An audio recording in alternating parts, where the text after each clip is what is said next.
முன் இருந்தது போலவே நான் உன்னை கட்டுவேன் என்ற ஒரு வார்த்தை. முன் இருந்தது போலவே நான் உன்னை கட்டுவேன். நமக்கு சில நேரத்தில் நம்மளுக்கு சில யோசனைகள் உண்டு. நான் எப்படி இருந்தேன், இப்படி ஆயிடுச்சு, வெளியே சொல்ல முடியல, ஆனா மனதில் உண்டு. ஆதியிலே நல்ல செழுமையா இருந்தோம், நல்ல ஒரு பலத்தோடு இருந்தோம், எந்த குறைவில்லாமல் இருந்தோம், ஆதியிலே நல்ல ஒரு நிறைவாக இருந்தோம். ஆனா இப்போ அப்படி இல்லையே. அந்த நாள் வருமா, அந்த சூழ்நிலை வருமா என்றெல்லாம் நமக்குள்ள ஒரு வாஞ்சை உண்டு, ஒரு ஆசை உண்டு. அப்படிதானங்க? ஸ்தோத்திரம். ஆனால் கர்த்தர் சொல்லுகிறார், முன் இருந்தது போலவே நான் உன்னை திரும்பமாய் கட்டப் போகிறேன் என்று ஆண்டவர் பேசுகிறார் இன்றைக்கு காலை வேளையில். ஸ்தோத்திரம். மறுபடியும் கட்டப் போகிறார். இந்த வார்த்தை எங்க படிக்கிறோம் என்றால் எரேமியாவின் புஸ்தகம் 33ஆம் அதிகாரம் 7ஆம் வசனத்துல இந்த வார்த்தையை படிக்கிறோம். எரேமியா 33ஆம் அதிகாரம். நான் யூதாவின் சிறையிருப்பையும் இஸ்ரவேலின் சிறையிருப்பையும் திருப்பி முன் இருந்தது போல அவர்களை கட்டுவித்து, முன் இருந்தது போலவே நான் உங்களை கட்டுவேன். ஸ்தோத்திரம். விசுவாசிக்கிறீங்களா? நம்புறீங்களா? தேவனால் கூட ஒன்று இல்லைங்க. ஸ்தோத்திரம்.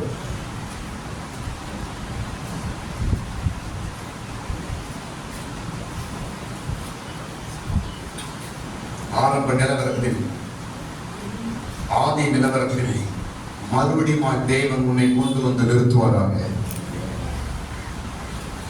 எல்லாம் இழந்து போயிடுச்சு, எல்லாம் கைவிட்டு போச்சு என்று கலங்காதீங்க.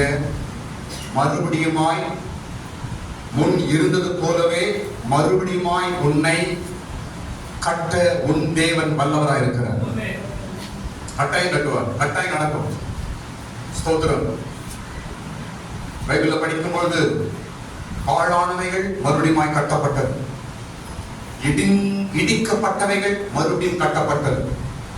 இப்படிலாம் பைபிள்ல படிக்கிறோம். ஸ்தோத்திரம். நிச்சயமாய் தேவன் மறுபடியும் கட்டுவாரா? ஸ்தோத்திரம். நம்பிக்கையோடு போங்க. இன்னைக்கு ஆண்டவர் பேசுகிறார். நிச்சயமாய் நீ கட்டப்படுவாய். உன் குடும்பத்தில், உன் வாழ்க்கையில் எந்தெந்த காரியம் இடிக்கப்பட்டிருக்கிறதோ அவைகள் மறுபடியும் கட்டப்படும். எந்தெந்த காரியங்கள் பாழடைஞ்சு இருக்கிறதோ மறுபடியும் கட்டப்படும். எந்த இடம் வனாந்தரமாய் இருக்கிற இடமில்லாமல் போய்விட்டதோ அந்த இடத்துல ஆண்டவர் மறுபடியும் கட்டுவிப்பாராக. ஆமென். எல்லா சத்தமும் ஆமென் சொல்லுங்க. நிச்சயமாய் நடக்கும், நிச்சயமாய் நடக்கும். ஸ்தோத்திரம். இழந்து போனவர்களை மறுபடியும் தேவன் தருவாராக. உன் கைவிட்டு போனவைகளை மறுபடியும் தேவன் தருவாராக.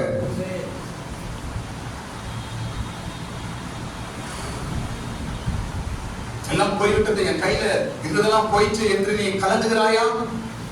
இயேசு கிறிஸ்துவின் நாமத்தினால மறுபடியும் அவைகள் கைக்கு திரும்பி வரட்டும். தேவன் செய்ய வல்லவராக இருக்கிறார். முன் இருந்தது போலவே நான் உன்னை கட்டுவேன். இப்ப நான் ஒரு கேள்வி கேட்க போறேன். பைபிள்ல ஒரு குடும்பத்தை மறுபடியும் கட்டினான். பைபிள்ல ஒரு குடும்பம், ஒரு வீடு சுக்கு நுற உடைஞ்சு போச்சு, அத கடவுள் மறுபடியும் கட்டினார். எந்த குடும்பம், எந்த வீடு? யோபு. யோபு குடும்பம் சுக்கு நுற உடைஞ்சு போச்சுங்க. வீடு போச்சு, வாசல் போச்சு, பிள்ளைகள் போனாங்க, எல்லாமே சுக்கு நூறாய் உடைந்து போயிற்று. ஸ்தோத்திரம்.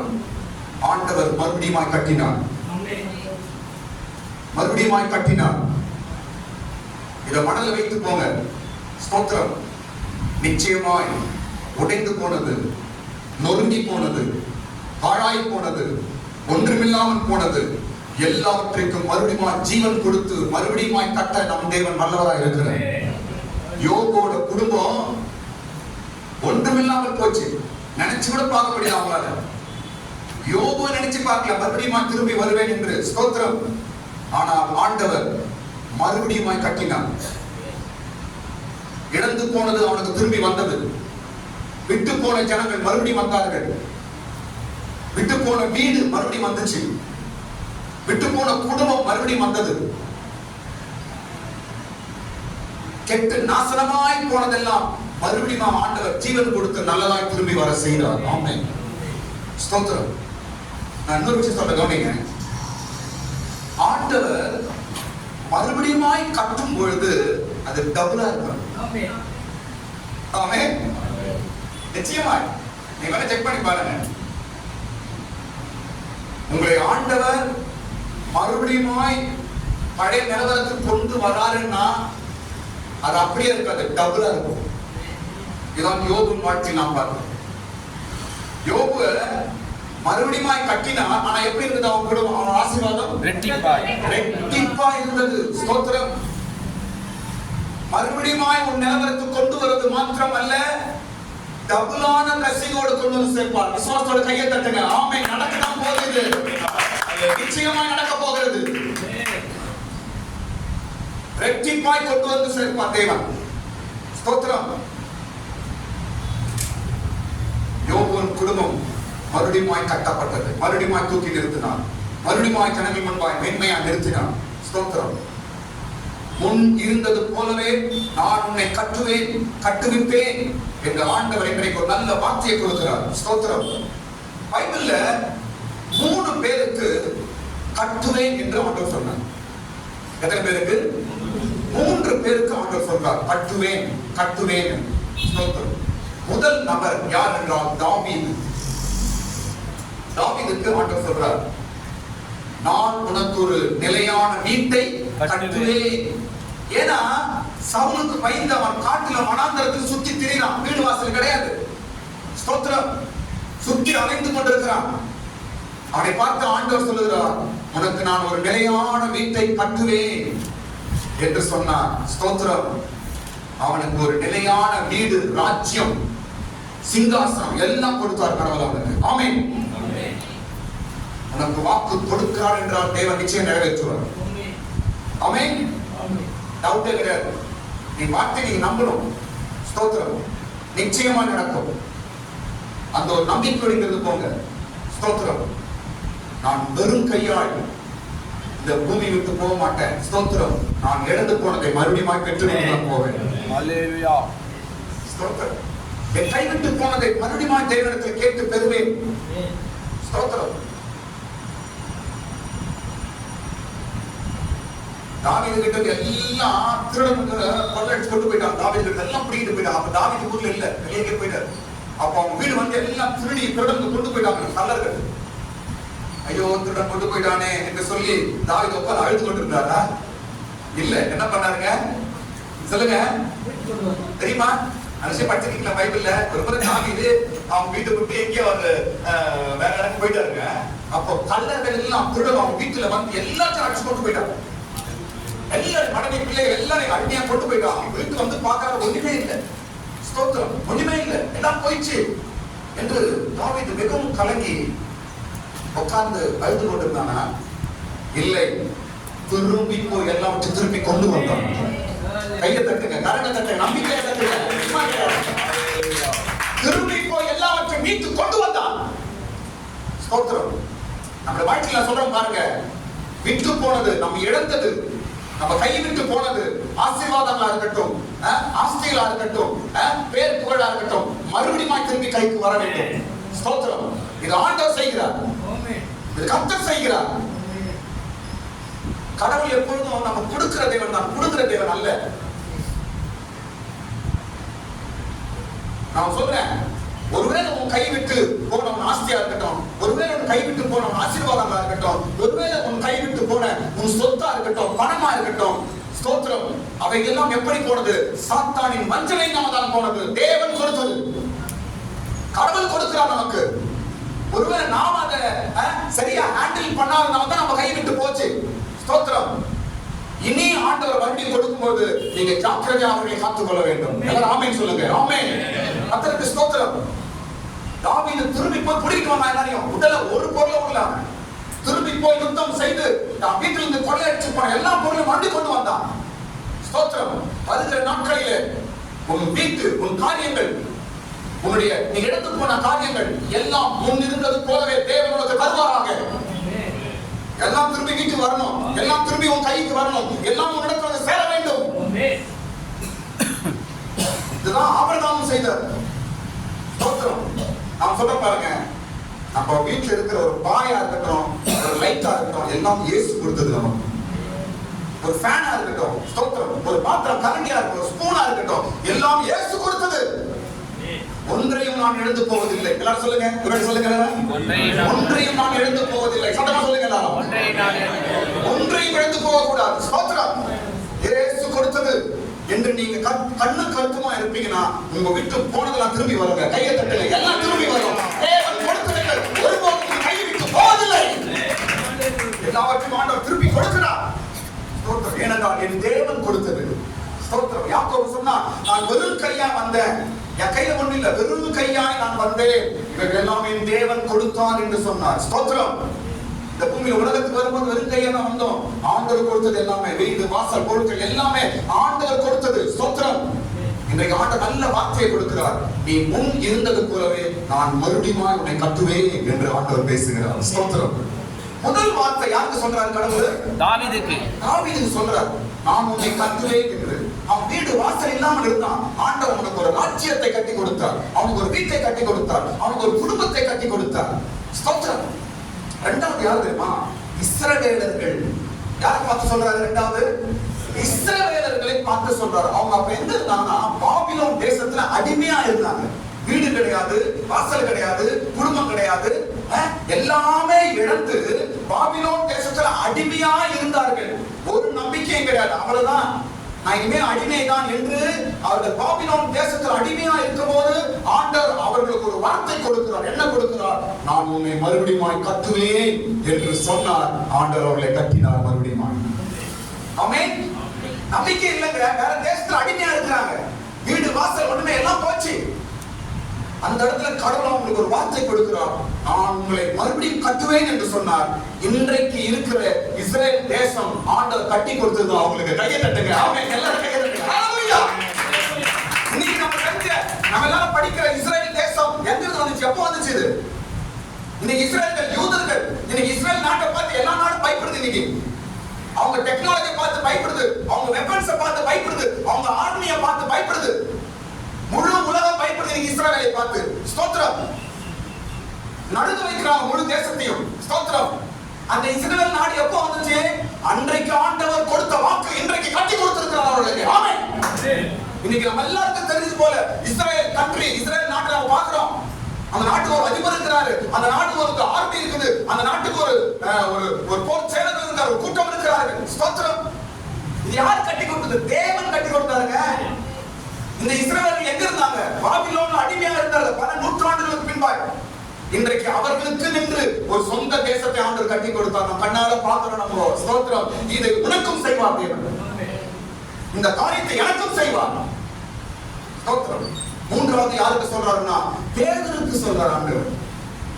பேதுருவே, உன் மீது என் சபையை கட்டுவேன் என்று சொன்னார். ஸ்தோத்திரம். ஆண்டவர் கட்டி கொடுத்தார். எப்படி பார்க்கிறோம்? கண்ணால பார்க்கிற எல்லாத்தையும் நம்ம தாவீதை கண்ணால பார்த்தோம், அவனுக்கு ஒரு ராஜ்யத்தை கட்டி கொடுத்தார். கண்ணால பார்க்கிறோம். இஸ்ரவேல் ஜனங்களுக்கு ஆண்டவர் ஒரு தேசத்தை கட்டி கொடுத்தார். கண்ணால பார்க்கிறோம்.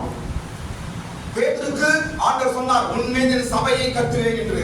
இன்றைக்கு முழு உலகத்திலும் சர்ச் இருக்குது. காரணம், அன்றைக்கு பேதுருக்கு ஆண்டவர் கொடுத்த வார்த்தை தான். இன்றைக்கு சபைகள் நிற்கிறது என்றால் நீ முழுவதும் சபை. நம்ம எங்களுடைய எத்தனை சர்ச்சைகள் இருக்குது, சபைகள். இந்த சபையெல்லாம் நிக்குது. எதுதான் நிக்குது? அன்றைக்கு இயேசு பேதுருக்கு சொன்ன வார்த்தையினால் இன்றைக்கு சபை நின்று கொண்டிருக்கிறது. கையை தட்டு. ஆமென். ஹalleluya. பேதுருக்கு சொன்ன வார்த்தையை ஆண்டவர் நிறைவேற்றினார். ஹalleluya. ஸ்தோத்திரம். இன்னைக்கு நானல்ல சபை இருக்குது. ஏதோ சாம்பாசி கூப்பிட்டு உட்கார வச்ச சபை இல்ல. ஆண்டவருடைய அஸ்திவாரம் இல்லாமல் எந்த சபை நிற்காது. ஆண்டவருடைய இயேசுவின் வார்த்தை இல்லாமல் எந்த சபை நிற்காது. அன்றைக்கு பேதுருக்கு ஆண்டவர் சொன்ன வார்த்தைப்படி இன்னைக்கு சபை நின்று கொண்டிருக்கிறது. ஸ்தோத்திரம். நம்ம கண்ணால பார்க்கிறோம். ஆமென். ஸ்தோத்திரம். உங்களுக்கு ஆண்டவர் செய்வார்கள். இஸ்ரவேலுக்கு கொடுத்த வாக்கின்படி செய்த தேவன் உனக்கும் செய்வார். தாவீதுக்கு கொடுத்த வாக்கின்படி உனக்கும் செய்வார். தேவனுக்கு கொடுத்த வாக்கின்படி உனக்கும் செய்வார். ஸ்தோத்திரம். இன்னைக்கு ஒரு திருநம்பிக்கையோடு போங்க. ஒரு காலத்துல அப்படின்னு எல்லாம் போச்சு இல்ல, போனதெல்லாம் கிடையாது, திரும்பி வரதுதான். ஸ்தோத்திரம். போனது என்பது அல்ல, எடுத்து போச்சு, எல்லாம் போயிடுச்சுங்க, எல்லாம் இருந்துச்சு, பணம் போயிடுச்சு, ஆஸ்தி போயிடுச்சு, எல்லாம் போயிடுச்சு, நீ நான் உண்மை இல்லாம இருக்கிறேன் என்று நினைக்காத. இன்றைக்கு ஆண்டவர் வாக்கு கொடுக்கிறார், நிச்சயமா உன் கை விட்டு போனதெல்லாம் திரும்பி வரும். முன் இருந்தது போலவே உன்னை மறுபடியும் ஆண்டவர் கட்ட போகிறார். நிச்சயமா இது நடக்க போகிறது. ஸ்தோத்திரம். பாருங்க, இஸ்ரவேலுக்கா இருக்கட்டும், தாவீதுக்கா இருக்கட்டும், பேதுருக்கா இருக்கட்டும், 3 பேருக்கும் நான் உன்னை கட்டுவேன் என்று சொன்ன வார்த்தை எப்படி இருந்துச்சுன்னா விசேஷமா இருந்துச்சு. ஆண்டவர் உங்களை கட்டுகிறார் என்றால் உங்க குடும்பம், உங்க வாழ்க்கை விசேஷமா இருக்கும். நிச்சயமா இஸ்ரவேலுக்கு சொன்னார் வாக்கு, இன்னைக்கு வித்தியாசமா எல்லாம் பார்க்கக்கூடிய விதமா இருக்கு. தாவீதுக்கு சொன்னார், எல்லாரும் இன்னைக்கு தாவீதை பத்தி படிக்கிறோம், விசேஷமா இருக்குது. பேதுருக்கு சொன்னார், பேதுரு விசேஷமான காரியமா இருக்கான் பேதுரு. ஸ்தோத்திரம். இந்த அதே வாக்கு உங்களுக்கு கொடுக்கிறார். ஸ்தோத்திரம். நிச்சயமாய் நீங்கள் கட்டப்படுவீர்கள், விசேஷமா கட்டப்பட போறீங்க. பாருங்க, ஸ்தோத்திரம். விசேஷம் என்ன? ஸ்பெஷல். ஸ்தோத்திரம். ஒரு நாட்களிலே உன் குடும்பம், உன் காரியங்கள், உன் பிள்ளைகள் விசேஷமாய் கட்டப்பட போகிறார்கள். கண்கள் மூடி கையை மேல உயர்த்துகிறது. தேவ வார்த்தை, என் வார்த்தை அல்ல, ஆண்டவர் பேசுகிற வார்த்தை. கண்ணை மூடுங்க. இயேசுவின் நாமத்தினால நீ விசேஷமாய் மாற போகிறாய். நீ விசேஷமாய் மாற போகிறாய். நீ விசேஷமாய் மாற போகிறாய். உன் குடும்பம் விசேஷமாய் மாற போகிறது. உன் வீடு விசேஷமாய் மாற போகிறது. உன் காரியங்கள் விசேஷமாய் மாற போகிறது. ஸ்தோத்திரம். இஸ்ரவேலுக்கு கொடுத்த வாக்கு, தாவீதுக்கு கொடுத்த வாக்கு, பேதுருக்கு கொடுத்த வாக்கை இன்றைக்கு ஆண்டவர் உனக்கு தருகிறார். உன்னை கட்ட போகிற விதம் விசேஷமா இருக்க போகிறது. ஹல்லேலூயா. கலங்கவே கலங்காதீங்க, கலங்கவே கலங்காதீங்க. வானமும் பூமியும் மாறினாலும் தேவனுடைய வார்த்தை மாறுவதில்லை. ஸ்தோத்திரம். உங்க கையில் இருக்கிற பைபிளை நீங்க நம்பினீங்கன்னா உங்க வாழ்க்கை மாறுங்க. ஸ்தோத்திரம். மனுஷன் யாரும் நம்பாதீங்க, உங்க கையில் இருக்கிற பைபிளை நம்புங்க, உங்களுடைய வாழ்க்கையில தான் மாறும். ஸ்தோத்திரம். முழு தேசத்தையும் மாற்றி அமைத்தது பைபிள் தான். ஸ்தோத்திரம். அநேக ராஜாக்களை மாற்றி அமைத்தது பைபிள். அநேக ராஜாக்களை கீழே தள்ளினது பைபிள். அநேக ராஜாக்களை தூக்கி நிறுத்தினது பைபிள். தேசங்களை தள்ளி தேசங்களை நிற்க வைத்தது பைபிள். ஸ்தோத்திரம். பைபிள் வார்த்தையை நம்புங்க, உங்க வாழ்க்கை விசேஷமாய் மாறுங்க. ஆமென். கர்த்தருக்கு ஸ்தோத்திரம். இந்த வார்த்தை மாறுவதில்லை.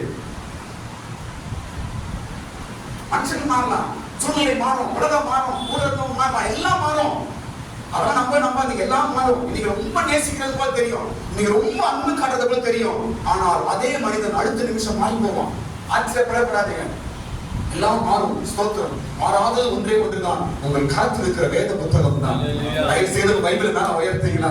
பரலோகம் பார்க்கட்டுங்க. உங்க கையில் இருக்கிற பைபிளுக்கு அவ்வளவு வல்லமை இருக்குதுங்க. உங்க கையில் இருக்கிற வேதத்திற்கு பெரிய வல்லமை இருக்கிறது. உன் வாழ்க்கையை மாற்றக்கூடிய வல்லமை உன் கையில் இருக்கிற வேதத்தில் உண்டு. விசேஷமான உன் வாழ்க்கையை மாற்றும். இது ஒருபோதும் உன்னை கைவிடாது. உன் சூழ்நிலையை மாற்றும். உன்னை விசேஷமா இந்த வேதம் கட்டும். ஹல்லேலூயா. இப்போ நம்மை மறுபடியும் கட்டுவதற்கு ஆண்டவர் உபயோகப்படுத்தும் 4 காரியங்கள் இதில் சொல்லப்படும். எப்படி ஆண்டவர் நம்மை திரும்பி கட்ட போகிறார்? முன் இருந்தது போலவே நம்மை மறுபடியும் கட்ட போறார். ஸ்தோத்திரம். இன்னைக்கு ஆண்டவர் பேசுறார், முன் இருந்தது போலவே. நீ ஆரம்பத்தில் எப்படி இருந்த? இத்தனை வருஷத்துக்கு முன்பா நீ எப்படி இருந்த? உன் குடும்பம் எப்படி இருந்தது? உன் காரியங்கள், உன் வியாபாரம் எப்படி இருந்தது? ஸ்தோத்திரம். அதை மறுபடியும் நான் கொண்டு வருவேன் என்று ஆண்டவர் பேசுகிறார். ஸ்தோத்திரம். இன்றைக்கு நம்முடைய சூழ்நிலையை நாம் விடுற கண்ணீர், நம் சூழ்நிலையை நாம் படுகிற வேதனை எல்லாம் தேவன் பார்த்து கொண்டிருக்கிறார். ஆண்டவரே, என் கைவிட்டு போச்சு.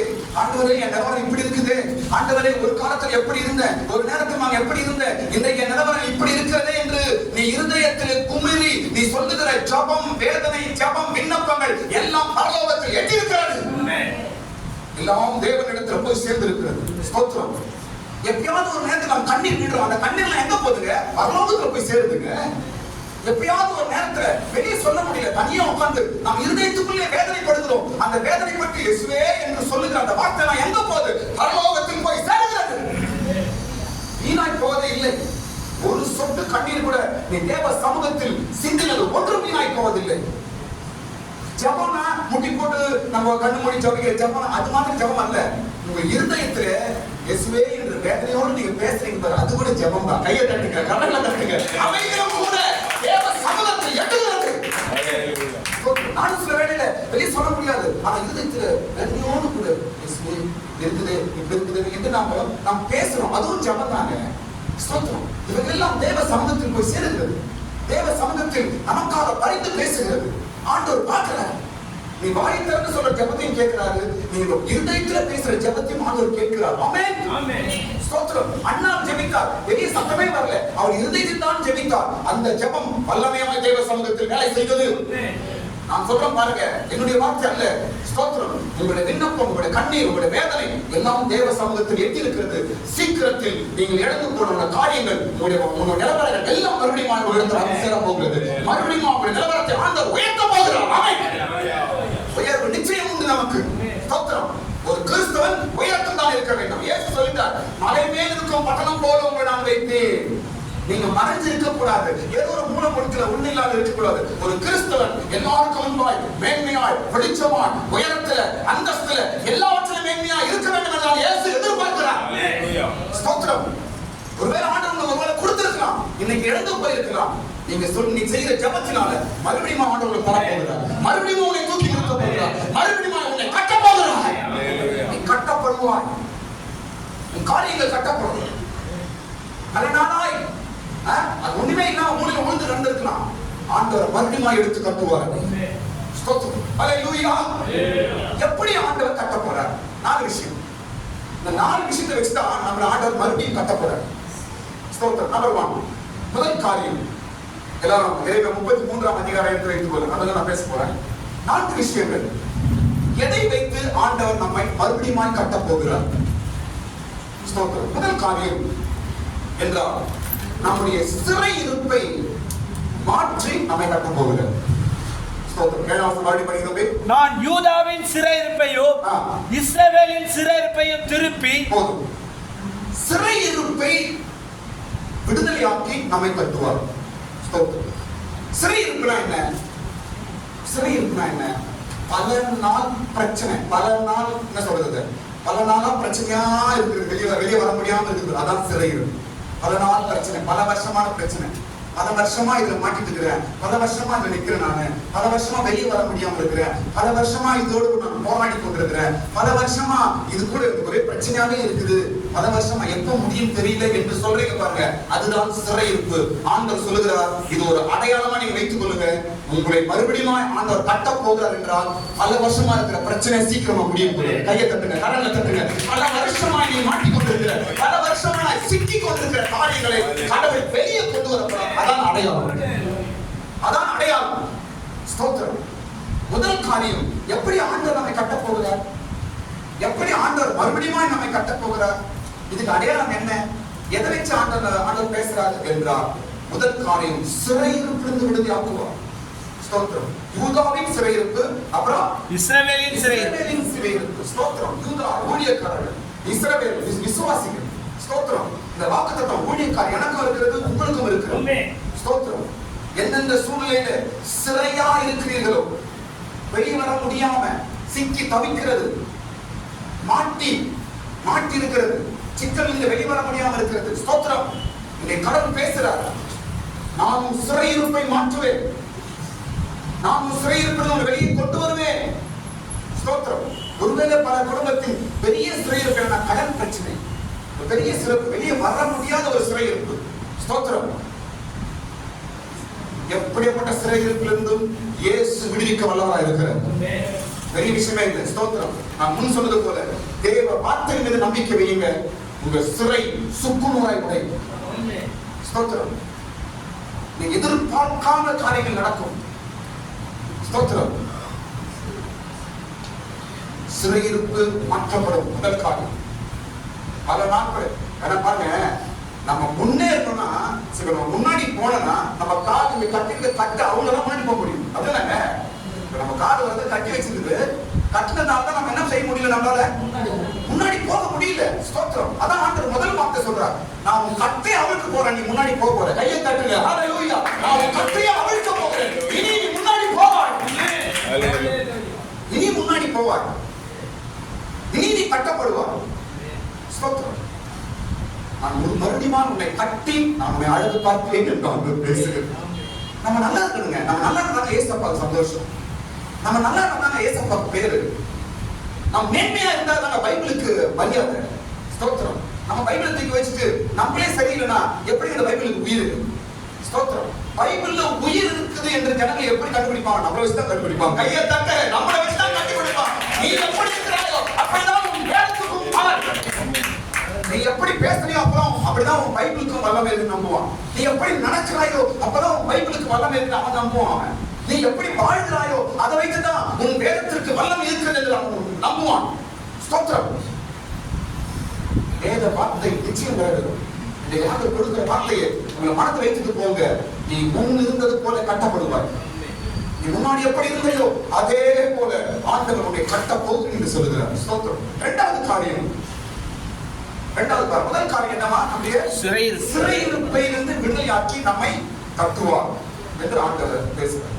இரண்டாவது காரியம், சௌக்கியமும் ஆரோக்கியத்தையும் தந்து உன்னை கட்ட போகிறார். ஆமென். இதோ நான் அவர்களுக்கு சௌக்கியமும் ஆரோக்கியமும் வரப்பண்ணி. போதும். இரண்டாவது காரியம் சௌக்கியம் ஆரோக்கியம். ஒரு மனிதன் முன்னேறி போனா அவனுக்கு நல்ல ஹெல்த் வேணும், நல்ல சௌக்கியம் ஆரோக்கியம், அப்பதான் முன்னேற முடியும். இல்லைன்னா இந்த பலவீனம் சரீரத்தின் தலைவர் அனாரோக்கியம் என்ன பண்ணுவான்? அவனுக்கு பேரை கொண்டு போகும். ஸ்தோத்திரம். இதை ஆண்டவர் பேசுகிறார். நான் அவனுக்கு சௌக்கியம் ஆரோக்கியத்தையும் வர பண்ணுவேன். ஸ்தோத்திரம். ஆண்டவர் முன் இருந்தது போலவே உன்னை கட்ட போகிறார். நீ கட்டப்பட போகிறார். உன் குடும்பம், உன் சூழ்நிலைகள், உன் காரியங்கள் மறுபடியும் கட்டப்பட போகிறது. ஸ்தோத்திரம். இரண்டாவது காரியம் எதை எக்ஸ்பெக்ட் செய்ய போறாருன்னா உங்களுக்கு நல்ல ஹெல்த் ஆண்டவர் தரப்போறாரு. ஆமென். நல்ல ஆரோக்கியம் தரப்போகிறார் உனக்கு. ஸ்தோத்திரம். இனி எந்த பலவீனமும் எந்த நோயும் உன்னை மேற்கொள்வதில்லை. ஸ்தோத்திரம். உன் முன்னேற்றத்தை எந்த நோயும் தடுப்பதில்லை. ஆமென். ஸ்தோத்திரம். இயேசு கிறிஸ்துவின் நாமத்தினால ஆரோக்கியத்தை வர பண்ணுவார் என் தேவன். கையை மேல உயர்த்துங்க. கண்களை மூடுங்க. ஒரு ஜெபம் பண்ணுவோம். இயேசுவின் நாமத்தினால, இயேசு கிறிஸ்துவின் நாமத்தினால நல்ல எனக்கு ஆரோக்கியத்தையும் சௌக்கியத்தை வரம் பண்ணும் தேவன் நீர் அல்லவா. ஆண்டவர் எல்லா நோய் நொடியும் எல்லா பலவீனமும் என்னிலிருந்து அகற்றி போட்டு என்னை மறுபடியும் கட்டும் ஆண்டவர். என்னை மறுபடியும் கட்டும் ஆண்டவர். என் குடும்பத்தை கட்டுவீராக, என் பிரயாசத்தை கட்டுவீராக, என் வீட்டை கட்டுவீராக, என் பிள்ளைகளின் வாழ்க்கையை கட்டுவீராக ஆண்டவர். கட்டும் சௌக்கியத்தும் ஆரோக்கியத்தும் வரம் பண்ணும் இயேசு. ஆமென். வாக்கு நம்புவோம். ஸ்தோத்திரம். இயேசுவின் வார்த்தை நாம் நம்புகிறோம். வாக்கு கொடுத்தவர் வாக்கு நிறைவேற்றுவார். நான் அவனுக்கு சௌக்கியத்தும் ஆரோக்கியத்தும் வர பண்ணுவேன் என்று ஆண்டவர் பேசுகிறார். ஸ்தோத்திரம். முதல் காரியம் சிறையிலிருந்து விடுதலையாக்குவோம். இரண்டாவது ஆரோக்கியம் சௌக்கியம் கிடைக்கும். இதெல்லாம் தந்து முன்னாடி இருந்தது போலவே நம்ம ஆண்டவர் கட்ட போறார். ஸ்தோத்திரம். மூன்றாவது காரியம் எப்படி ஆண்டவர் நம்மை மறுபடியும் கட்ட போறார்? மூன்றாவது காரியம் சமாதானம். நான் அவர்களுக்கு பரிபூர்ண சமாதானத்தை தருவேன். அவர்களுக்கு பரிபூர்ண சமாதானத்தையும். சமாதானம் மூணாவது காரியம். இதை வச்சுதான் ஆண்டவர் நம்மை மறுபடியும் கட்ட போறார். இதெல்லாம் கொடுத்துதான் நம்மை ஆண்டவர் ஆரம்பத்தில் இருந்தது போலவே நம்மை மறுபடியும் மாற்ற போறார். இருந்தது போலவே. ஒருவேளை இப்பதான் டெவலப் ஆயிட்டு இருக்கிறேன் அப்படின்றா இனி வரதெல்லாம் டெவலப் மாற போதெல்லாம். ஸ்தோத்திரம். ரெட்டிப்பா நன்மையா இனி ஆண்டவர் மாற்றுவாராக. ஸ்தோத்திரம். பாருங்க, ஒரே விஷயம் சொல்ல பாருங்க. ஆண்டவர் ஒரு காரியம் செய்தாருனாங்க அது விசேஷமா இருக்கும். கண்ணை மூடி நம்ப நினைங்க, டவுட்டப்படாது. கடவுள் நான் தெரியுமா நம்பிக்கையோடு இருக்கிறேன். இது ஆண்டவர் பேசுற வார்த்தை. கடவுள் ஒரு காரியம் வாழ்க்கையில செய்ய போறாரு, அதை நீங்க விசேஷமா நீங்க பார்க்க போறீங்க. இது வரைக்கும் நீ நினைச்சு கூட பார்க்காத காரியத்தை ஆண்டவர் செய்ய போகிறார். விசேஷமா இருக்கும். எல்லாரும் ஆச்சரியமா பார்க்கக்கூடிய ஒரு நிலவரத்தில் ஆண்டவரை கட்டுவார். ஸ்தோத்திரம். மூன்றாவது காரியம் சமாதானம். ஒரு மனுஷன் வாழ்க்கையில முன்னேறலாம், அவனுக்கு முக்கியமான ஒரு காரியம் சமாதானம். அவனுக்கு நிம்மதி இருந்தா தான் முன்னாடி போக முடியும். நிம்மதி இல்லைன்னா அவன் முன்னாடி போக முடியாது. ஸ்தோத்திரம். சமாதானம், பரிபூர்ண சமாதானம். நம்ம ஆண்டு சொல்றாரு சமாதானம் மிக முக்கியம். நிம்மதியா இருக்கணும். வீட்டுக்கு வந்தா நிம்மதியா இருக்கணும், வெளியே போனா நிம்மதியா இருக்கணும், வேலை ஸ்தலம்ல நிம்மதியா இருக்கணும், செய்த வேலைகள் ஒரு நிம்மதி இருக்கணும். அந்த நிம்மதி இருந்தாதான் நீ முன்னேற முடியும். ஸ்தோத்திரம். நீ கட்டப்பட முடியும். இன்னொரு விஷயம் சொல்ற பாருங்க, ஏன் நம்ம வீட்டு எல்லாம் போச்சு கையே? ஒருவேளை இழந்து போனது ஏன் தெரியுமா? சமாதானம் கேட்கறதுனால பல விஷயத்தை நம்ம இழந்து போயிருக்கோம். சமாதானம் இல்லாதனால டிசிஷன் சரியா எடுக்கிறது இல்லை. சமாதானம் இல்லாம நமக்கு நம்ம செய்யற காரியங்கள் சரியான ஒரு தீர்மானம் எடுக்கிற டிசிஷன்லாம் ஃபெயில் ஆகும். நம்ம எடுக்கிற தீர்மானத்தை எடுக்கிற முடிவுகள் எல்லாம் தப்பு தப்பா போகுது. அதனால சில விஷயங்கள் கையை விட்டு போகுது. காரணம் என்ன? மூல காரணம் சமாதானம் இல்லை. ஒரே டென்ஷன், அதை யோசிச்சு இதை யோசிச்சு அவங்கள பத்தி யோசிச்சு சமாதானம் டென்ஷன்ல எது பண்ணாலும் முன்னேற்றம் நடக்காது. ஸ்தோத்திரம். நீங்க ஆண்டவர் பேசுகிறார், முன்னிருந்தது போலவே நான் உன்னை கட்டுவேன் என்று ஆண்டவர் சொல்லியிருக்கிறார் என்றால் எதை வச்சு? சமாதானத்தை. ஸ்தோத்திரம். ஒரே சொல்ல பாருங்க, உங்க வீட்டுல நீங்க சமாதானமா இருந்தீங்கனால உங்க வாழ்க்கை, உங்க குடும்பம் முன்னேறி போய்கொண்டே இருக்கும். யாரும் தடுத்து நிறுத்தவே முடியாது. ஸ்தோத்திரம். மிக முக்கியமான காரியம். நாம் நினைக்கிறோம் இது செய்யணும், ஓடி அதை செய்யணும், இதை செய்யணும் என்று செய்ய போய் வீட்டுல வந்தா ஒரு நிம்மதி இல்ல, ஹஸ்பண்ட் ஒய்ஃப்ல குடும்பத்துல ஒரு நிம்மதி இல்லைன்னா நீங்க ராத்திரியும் பகலும் உழைச்சா கூட முன்னேற்றம் காண முடியாது. ஸ்தோத்திரம். சமாதானம் இல்லை என்றால் மிக பின்னடைவு நாம் பார்க்கிறோம். மிக முக்கியம் சமாதானம். ஸ்தோத்திரம். நான் இன்னொரு வார்த்தை அடிக்கடி நான் சொல்லுவேன், கவனிங்க. இந்த வார்த்தை எல்லா இடத்துல நான் சொல்ற விஷயம் தான். என்னவென்றால் ஒரு கிறிஸ்தவனுக்கே சமாதானம் இல்லைன்னா எங்க போய் சொல்றது? நம்ம சமாதானத்தை ஊற்றே நம்பதாங்க. சமாதானத்தின் ஆரம்பமே நம்பதான். சமாதானத்தின் அடையாளமே நம்பதான். ஸ்தோத்திரம். நம்ம கிட்டே சமாதானம் இல்லை என்றால் அவன் எங்கதான் போறதப்போ? நீதான் சமாதானத்தின் ஆரம்பம். உன் மூலமாய் தான் உன் வீட்டுக்கு சமாதானம், உன் மூலமா தான் நீ இருக்கிற ஊருக்கு சமாதானம். நான் சொல்றேன். ஸ்தோத்திரம். காரணம் சமாதானத்தின் தேவை என்னோடு, சமாதானத்தின் கர்த்தர் என் கூட இருக்கிறார், உன் கூட இயேசு இருக்கிறார் என்பது எப்படி கண்டுபிடிக்க முடியும்னா நீ சமாதானமா இருக்கிற பாருங்க, அதை கண்டுபிடிச்சு டென்ஷன் இல்லாம எப்பொழுது சந்தோஷமா நிம்மதியா இருக்கிறீங்க பாருங்க. நீங்க எடுக்கிற தீர்மானங்கள் எல்லாம் பொறுமையா நிதானமா நல்லபடியா நீங்க எடுக்கிறீங்க பாருங்க. அதுதான் இயேசு உன் கூட இருக்கிறார் என்பதற்கு அடையாளம். உன் கூட பழகிறவன் பார்க்கணும், உன் கூட வேலை செய்யறவன் பார்க்கணும், உன் கூட பேசுறவங்க பார்க்கணும், உன் சமாதானத்தை அவன் பார்க்க வேண்டும். அதை வச்சு கண்டுபிடிக்கலாம். சார் நிச்சயமாவே கடவுள் கூட இருக்காரு அப்படின்னு நான் சொல்லுவோம். ஆமென். ஸ்தோத்திரம். சமாதானத்தின் தேவன் நம்மோடு கூட இருப்பாரா? சமாதானத்தை எழுந்து போகாதீங்க, சமாதானத்தை காத்துக்கொள்ளுங்க. ஆண்டவர் கொடுக்கிற வாக்குத்தத்தம், சமாதானத்தை நீ காத்துக்கொள்வாய் என்றால் உன் வீடு கட்டப்படும், உன் குடும்பம் கட்டப்படும். ஸ்தோத்திரம். நீ செய்யற காரியங்கள் எல்லாம் வாய்க்கப்படும். ஸ்தோத்திரம். வெளியே வந்தா நல்லா இருக்கும், வீட்டுக்கு கூட சமாதானம். எப்படி அது பாருங்க. காரியங்கள் எப்படி? அப்போ டிசிஷன் எல்லாம் ராங்கா போயிடும். டிசிஷன் எடுத்து செய்யறது ஒன்றும் சக்சஸ் ஆகாது. ஸ்தோத்திரம். ஆமென்.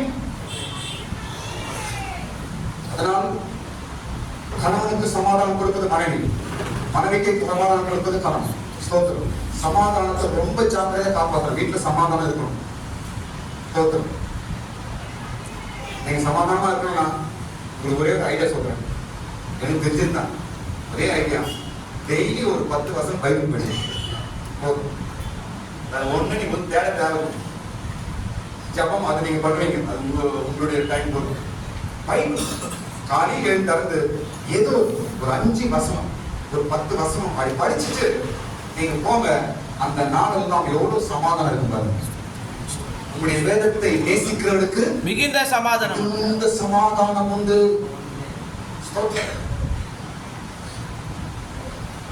மனுஷனுடைய ஒரு பெரிய அச்சீவ்மெண்ட் சமாதானம் தான் இருக்குதுங்க.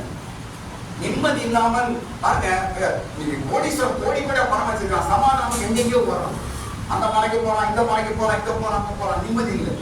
ஏன்? இருக்கிற சொத்தை காப்பாற்றணும்.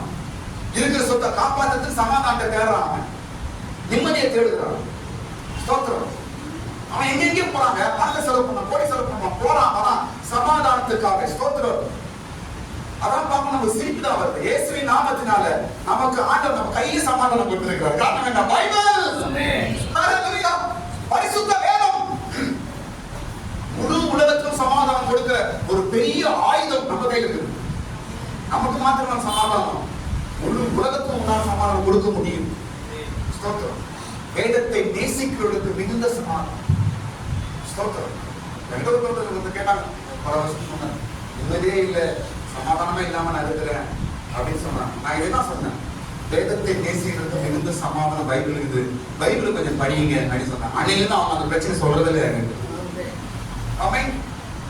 நான் முன்னிருந்தது போலவே மறுபடியும் மேல எழுதணும், மறுபடியும் நாம் கட்டப்படணும், மறுபடியும் சக்சஸ் பண்ணணும், மறுபடியும் முன்னாடி போகணும், மறுபடியும் தூக்கி நிறுத்த வேண்டும், மறுபடியும் காரியத்தை நாம் செய்து முடிக்க வேண்டும் என்றால் உங்களுக்கு தேவையான ஒரு பெரிய ஆயுதம் எது என்றால் சமாதானம். ஆண்டவர் வாக்கு கொடுக்கிறார், இனி சமாதானத்தை ஆண்டவர் தரப்போறார். நமக்கு பரிபூர்ண சமாதானத்தை நான் உனக்கு தரப்போகிறேன் என்று ஆண்டவர் பேசுகிறார். ஹல்லேலூயா. சமாதானத்தை தந்து உன்னை ஆண்டவர் மறுபடியும் கட்ட போகிறார். நான்காவது காரியம், நான்காவது காரியம், எப்படி ஆண்டவர் நம்மை மறுபடியும் கட்ட போறார் என்பதற்கு நான்காவது காரியம் என்ன இருக்குமா? நம்முடைய அக்கிரமங்கள் பாவங்கள் மன்னிக்கப்பட வேண்டும். ஆமென். 8ஆம் வசனம் படிங்க. அவர்கள் எனக்கு விரோதமாய் குற்றம் செய்த அவர்களுடைய எல்லா அக்கிரமங்களுக்கும் அவர்களை நீங்களாக்கி சுத்திகரித்து, அவர்கள் எனக்கு விரோதமாய் குற்றம் செய்து எனக்கு விரோதமாய் துரோகம் பண்ணின அவர்களுடைய எல்லா அக்கிரமங்களையும் மன்னிப்பேன். கடவுள் மறுபடியும் நம்ம பிளஸ் பண்ணணும்னா என்ன பாருங்க, கடவுள் மறுபடியும் உங்களை பிளஸ் பண்ணணும்னா அவர் செய்த 4ஆம் காரியம் தெரியுமா? நம்முடைய தப்பல் தான் பண்ணி, நாம் செய்த தவறுகள், நம்முடைய அக்கிரமங்கள், கடவுளுக்கு விரோதமா செய்த தப்பு, பாவம், கொடூரம், கெட்ட காரியங்கள், கெட்ட வார்த்தை, மற்றவங்களை விரோதிப்பது, கசப்பு, இந்த பாவங்கள் எல்லாம் நாம் மன்னிக்கப்படும் பொழுது நாம் மறுபடியும் கட்டப்படுவோம், நாம் மறுபடியும் உயர்த்தப்படுவோம். ஸ்தோத்திரம். முன் இருந்தது போல நான் உன்னை திரும்ப கட்டுவேன். பாழான இடங்கள் கட்டப்படும், இடிக்கப்பட்டவைகள் கட்டப்படும். ஸ்தோத்திரம். ஏன் முன்னேற்றத்தின் தடை என்னங்க? இன்னும் ஆண்டவருக்கு நம்முடைய குறைகள் சொல்லி மன்னிப்பு வாங்கல, தப்பு மேல தப்பு பண்ணிட்டே இருக்கிறோம். எப்படி முன்னேற முடியும்? எப்படி ஆண்டவருடைய blessing உண்டாகும்? நான் அக்கிரமங்களை மன்னிப்பேன், முன் இருந்தது போல கட்டுவேன். இழந்து போனது மறுபடியும் உங்க கைக்கு வரணும். நீங்க விட்டு வந்தது மறுபடியும் உங்க கைக்கு வரணும். உங்க கை விட்டு போனது மறுபடியும் உங்க கைக்கு வரணும். இன்றைக்கு நீ பட்ட மரமாய் நிற்க கூடாது, மறுபடியும் நீ ஒரு பச்சை மரமாய் செடித்து நிற்கிற மரமாய் நீ மறுபடியும் மாற வேண்டும் என்று ஆண்டவர் எதிர்பார்க்கிறார். காரணம் என்ன? நாம் மறுபடியும் கட்டப்படுவதற்கு காரணம் என்ன? நம்முடைய குறைகள் அக்கிரமங்கள் மன்னிக்கப்பட வேண்டும். ஸ்தோத்திரம். கவனிங்க, நீங்க டெய்லி ஜெபம் பண்றீங்களோ இல்லையோ, காலை நேரத்தில் எப்போ உங்களுக்கு டைம் கிடைக்குதோ தனிமையா ஜெபம் பண்ணி, அப்ப நீங்க தனியா ஜெபிக்கும் போது உங்களோட குறைகள் எல்லாம் ஞாபகத்துக்கு வரும். குற்றங்கள், சின்ன சின்ன தவறு, அதெல்லாம் ஆண்டவரே பண்ணீங்க, ஆண்டவரே தப்பு என்று நீங்க எவ்வளவு இருதயத்தில் நீங்க சொல்றீங்களோ அவ்வளவாய் உங்களுடைய காரியங்கள் எல்லாம் மன்னிக்கப்பட்டு உங்க வாழ்க்கை ஒரு புதிய பாதையில போகும். ஆமென். நம்முடைய வாழ்க்கைக்கு தடையானது நம்முடைய குறைகள் அக்கிரமங்கள், மன்னிக்கப்படாத காரியம் நிறைய உள்ள இருக்கிறதுனால ஆண்டவர் நம்மை ஒரு புது பாதை நம்ம நடத்த முடியவில்லை. புதுசா முன்னாடி போக முடியாம இருக்கிறோம். ஸ்தோத்திரம். இழந்து போனவைகள் மறுபடியும் வரணும். முன் இருந்தது போல நான் கட்டுவேன். ஸ்தோத்திரம். அக்கிரமங்கள் மன்னிக்கப்பட வேண்டும், நம்முடைய தப்பெல்லாம் மன்னிக்கப்படணும். மனதில் இருதயத்தில் இருக்கிற காரியங்கள் உங்களுக்கு தெரியும், எது குறைகள் எது குறைகள் போல இருக்குது என்று, எந்த தப்பு எனக்குள்ள இருக்கிறது என்று உங்களுக்கு தெரியும். ஸ்தோத்திரம். நல்ல காலையில ஒரு அரை மணி நேரம் கப்பல் உட்காரு, அமைதியா உட்காருங்க. முட்டி போட்டு உட்காருங்களோ, உட்கார்ந்து நம்முடைய ஆண்டவரத்தை அப்படியே நீங்க பேசும்போது ஒரு பொருட்கள்லாம் நீங்க சொல்லி கடவுள்கிட்ட ஒரு மன்னிப்பை கேட்டு வாங்கிட்டீங்கன்னா நிச்சயமாவே உங்கள் லைஃப் விசேஷமான வழியில போகும். இது நிச்சயம். தாவீது இந்த விஷயம் நிறைய சொல்லி கொடுக்கிறார். தாவீது பாருங்க, அவருடைய ராஜ்யத்தின் ஒரு அடுத்த கட்டம் வந்து அவருடைய மன்னிப்பு தான். அவரும் தப்பு பண்ணாரு, தப்பு ஆண்டவர்கிட்ட மன்னிப்பு கேட்டு சொல்லி மன்னிப்பு வாங்குறாரு. என்ன மன்னி ஆண்டவரே சொல்றாரு. ஸ்தோத்திரம். அதுக்கப்புறம் அவன் நிலவரங்கள் எல்லாம் விசேஷமாய் மாறுது. ஸ்தோத்திரம். அதனால எல்லாம் ஆண்டவருக்கு தெரியும், எல்லாம் கடவுளுக்கு தெரியும் அப்படி அல்ல. தப்பு மேல தப்பு பண்ணிட்டே இருந்து அப்படி அல்ல. தனிமையா, மறுபடியும் சொல்றேன், தனிமையா தனி ஜெபம். இயேசு தனி ஜெபம் பண்ணாரு. குடும்ப ஜெபம் வந்து நான் பேசல. தனி ஜெபம் அதிகாலையில் உங்க நேரத்துல ஒரு 1/2 மணி நேரம் ஸ்பெண்ட் பண்ணுங்க. 1/2 மணி நேரம் தனியா உட்காருங்க. மனைவி தனியா உட்காருங்க, கணவன் தனியா உட்காருங்க. நேரத்துக்கு காலையில ஜெபிக்கணும். நீ காலையில அதிகாலையில ஒரு 1/2 மணி நேரம் உட்கார்ந்து உங்களுடைய குறை குற்றங்களை ஆண்டவர்கிட்ட மன்னிப்பு அறிக்கை செய்து, என் தவறு ஆண்டவரே, என் மனசுல குத்துது, இது தப்பு ஆண்டவரே, என்னுடைய தவறு இது என்று சொல்லி நீங்கள் மன்னிப்பை ஆண்டவரை கேட்டு பெற்றுக் கொள்வீர்கள் என்றால் அடுத்த கட்டம் நீ இழந்து போனதும் கைக்கு திரும்பி வரும். நீ மறுபடியும் கட்டப்படுவது நிச்சயம். இந்த 4 காரியத்தை வைத்துதான் கடவுள் நம்மை மறுபடியும் கட்டுறார். முன் இருந்தது போல கடவுள் நம்மை மறுபடியும் தூக்கி நிறுத்துறார். இந்த 4 காரியம் தான். ஒன்று, நம்முடைய சிறை இருக்கிற விடுதலையாக்க, எங்கெங்க மாட்டி சிக்கிறோமோ அதுல வெளியே கொண்டு வந்துருவார். ஒண்ணு. 2வது காரியம் சௌக்கியம், ஆரோக்கியம். நோய் நொடி என்று சொல்லி அதிலே நம்ம சிக்கிறாத படிக்கு கடவுள் விசேஷமா ஒரு பலம் கொடுத்து வெளியே கொண்டு வந்துருவார். ஸ்தோத்திரம். இதை வச்சுதான் ஆண்டவர் உன்னை மறுபடியும் கட்ட போகிறார். 3வது காரியம் சமாதானம். ஸ்தோத்திரம். நான் சொல்ல பாருங்க, தேவ வார்த்தை இந்த வார்த்தை இல்ல, இந்த 4 காரியம் உங்களுக்கு நடக்க போது பாருங்க. இந்த 4 காரியத்தை ஆண்டவர் செய்ய போறார் பாருங்க. நீங்க சொல்ல போறீங்க பாருங்க. இந்த 4 காரியம் உங்களுக்குள்ள வேலை செய்து என்றால் என்ன நடக்க போகுது என்றால், நீங்கள் முன்னி இருந்தது போல மறுபடியும் உங்களை தூக்கி நிறுத்த போகிறேன் என்று அர்த்தம். ஆவிக்குரிய வாழ்க்கையா இருக்கட்டும். ஒருவேளை நான் ஆரம்பத்துல ஜெபம் பண்றனா இருந்தேன், போயிடுச்சு. ஆரம்பத்துல பரிசுத்தவனா இருந்தேன், எல்லாம் போச்சு. ஆதி நல்லா பக்தியா இருந்தேன், எல்லாம் போச்சு. ஆரம்பத்துல நல்ல ஒரு மனுஷனா இருந்தேன், எல்லாம் போச்சு என்று நினைக்கிறாயா? அந்த ஆரம்ப ஆவிக்குரிய பக்தியை மறுபடியும் கடவுள் தருவார் உனக்கு. நிச்சயம் தருவார், நிச்சயமா தருவார், கைவிடவே மாட்டார். ஸ்தோத்திரம். கடவுள் பேசுறாருனாவே அது ஏதோ வேலை செய்ய போறான் என்பதுதான் அடையாளம். ஸ்தோத்திரம். 4வது காரியம் மன்னிப்பு. ஸ்தோத்திரம். ஆண்டவர் மன்னிச்சிட்டாருனாவே நமக்கு பிளெஸிங் வருது. அப்படி கையை தட்டுங்க. ஆண்டவர் மன்னிச்சிட்டாருனாவே அந்த பிளெஸிங் தான் உங்களுக்கு. ஹalleluya. ஆண்டவர் நம்ம கேட்க வேண்டியது மன்னிப்பு தான் கேட்கணும். பிளெஸிங் ஆட்டோமேட்டிக்கா வந்துரும். உயர்த்துவார். ஸ்தோத்திரம். நீ முன் இருந்தது போலவே நான் உன்னை கட்டுவேன். ஸ்தோத்திரம். யோபுவின் குடும்பம் சின்ன பின்னமா உடைச்சு போச்சு. பிள்ளைங்க இல்ல, மனைவி ஒரு மூலை, யோபு ஒரு மூலை, வீடு போச்சு, ஆஸ்தி போச்சு, தோட்டம் துறவு எல்லாமே போச்சுங்க. வீடு போச்சு, ரோட்ல உட்கார்ந்து இருக்கிறாரு. ஸ்தோத்திரம். அப்படி இருந்த ஒரு குடும்பம், அப்படி இருந்த ஒரு குடும்பம் ஆண்டவர் மறுபடியும் கட்டுறாருங்க. ஒருவரும் எதிர்பார்த்திருக்க மாட்டான். எல்லாரும் காய் கொண்டிருப்பான், எல்லாரும் கேவலமா பேசியிருப்பான். அவர்களுக்கு முன்பாய் யோபுவை மறுபடியும் தூக்கி நிறுத்தினார், மறுபடியும் கட்டினார். ஸ்தோத்திரம். கடவுள் ஒரு வேலையை ஆரம்பிச்சு பண்றாருன்னா அது டபுள் பெஸ்ட். ஸ்தோத்திரம். நான் சொல்றேன், இழந்து போனது உங்களுக்கு கிடைக்கணும் ஜெபம் பண்ணாதீங்க, ரெட்டிப்பாய் கிடைக்கணும் ஜெபம் பண்ணுங்க. ஆமென். கர்த்தர் செய்வது காரியம். ஸ்தோத்திரம். கடவுள் ஒரு பொருளை கொடுக்கிறாருன்னா விசேஷமா கொடுப்பாருங்க. கடவுள் ஒரு காரியம் செய்யறாருன்னா ஸ்பெஷலா செய்வாருங்க. கடவுள் ஒரு காரியத்தை செய்யறார் என்றால் யாருக்கும் கிடைக்காது, யாரும் அதை சாதாரண பேச முடியாத காரியமா இருக்கு. எல்லாரும் விசேஷமாய் பேச வேண்டிய காரியத்தை செய்வார். ஹalleluya. ஸ்தோத்திரம். நான் ஆவியை விசுவாசிக்கிறேன், என்னோட ஸ்பிரிட்டா நம்புறேன். யாருக்கும் உங்களுக்கு வரப்போற நாட்கள் ஏதோ விசேஷமான காரியம் நடக்க போகுது. ஆமென். கண்களை கொடுங்க, கையை மேல உயர்த்துங்க. இது ஆண்டவர் பேசுற வார்த்தை. ஏதோ நடக்க போகுதுங்க, ஏதோ ஒன்று விசேஷமா நடக்க போகுது. நீ நினைக்கிற போல அல்ல, ஏதோ ஒரு ஸ்பெஷலான காரியம் நடக்க போகுது. விசேஷமான ஒரு காரியத்தை தேவன் செய்ய போகிறார். நீங்க உட்கார்ந்து இருக்கிற யாரோ ஒரு கூட ஆண்டவர் பேசிக்கொண்டே இருக்கிறார். யாரோ ஒரு கூட ஆண்டவர் இடைப்பட்டு கொண்டே இருக்கிறார். நீ முன்னிருந்தது போலவே நான் உன்னை மாற்ற போகிறேன். நீ முன்னிருந்தது போலவே நான் உன்னை தூக்கி நிறுத்த போகிறேன். நீ முன்னிருந்த விசுவாசத்தில் மறுபடியும் உன்னை கொண்டு வர போகிறேன். முன்னிருந்த பக்தியிலே நான் மறுபடியும் கொண்டு வர போகிறேன். முன்னிருந்த விசுவாசத்திலே ஜெபஜீவியத்திலே மறுபடியும் கொண்டு வர போகிறேன். நீ முன்னிருந்த நிலவரத்திலே மறுபடியும் உன்னை நான் கொண்டு வர போகிறேன் என்று ஆண்டவர் பேசுகிறார். தேவன் பேசிக் கொண்டிருக்கிறார். ஹalleluya. ஆண்டவர் பேசிக் கொண்டிருக்கிறார். நிச்சயமாய் நடக்க போகிறது. நிச்சயமாய் இந்த காரியத்தை நீங்க கண்ணால பார்க்க போறீங்க. தேவன் செய்ய போகிற காரியம் நிச்சயம். இப்ப கடைசியான காரியம் சொல்லி முடிக்கிறேன். இதுக்கு நாம் என்ன செய்யணும்? இப்ப 4 காரியம் தேவன் நமக்கு செய்ய போறாரு. சிறையிலிருந்து விடுதலையாக்கி நம்மை கட்ட போறாரு. அப்புறம் ஆரோக்கியம் தந்து நம்மை கட்ட போறாரு. சமாதானம் தந்து நம்மை கட்ட போறாரு. நம்முடைய பாவங்களை மன்னித்து நம்மை மறுபடியும் கட்ட போகிறார். ஓகே, நாம் என்ன செய்ய வேண்டும்? நான் செய்ய வேண்டிய காரியம் என்னங்க என்று கேட்கும் பொழுது ஒரே வார்த்தை, என்னை நோக்கி கூப்பிடு. ஆமென். அப்படின்னு அர்த்தம் ஜெபம். ஜெபம். படிங்க வசனம் பாருங்க. என்னை நோக்கி கூப்பிடு. 33:3 எரேமியா.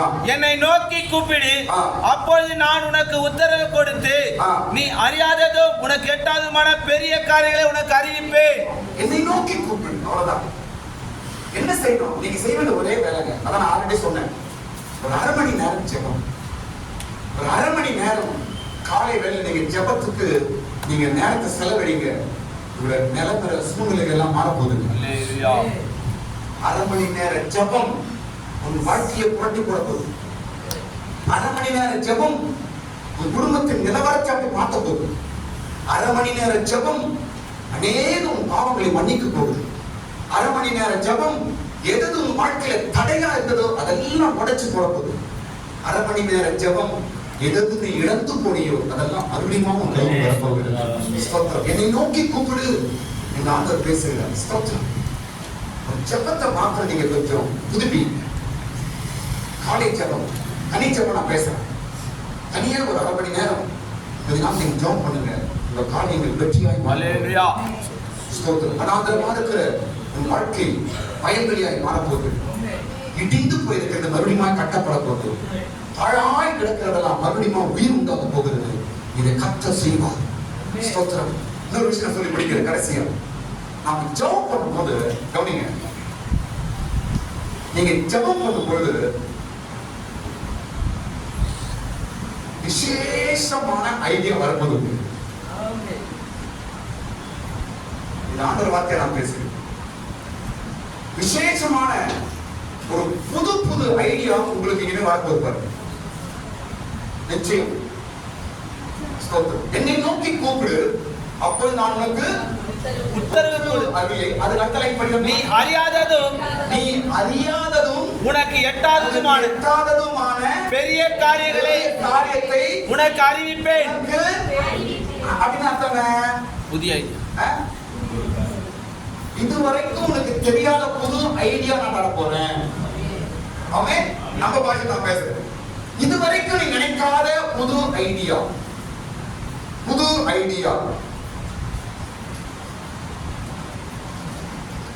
ஒரு ஆலோசனை, நீ நினைச்சு கூட பார்க்காத ஒரு நல்ல ஆலோசனை ஜெபத்தின் மூலமாய் ஆண்டவர் கொடுக்க முடியும். நான் என்ன சொல்ல கவனிங்க, நல்ல கவனிங்க. தொழிலா இருக்கட்டும், உங்க குடும்ப காரியங்களா இருக்கட்டும், எப்பவுமே மற்றவங்களை பார்த்து காப்பி அடிக்கிறது வேணாம். காப்பி அடிக்கிறது வேணாம். வசனம் என்ன சொல்லுது?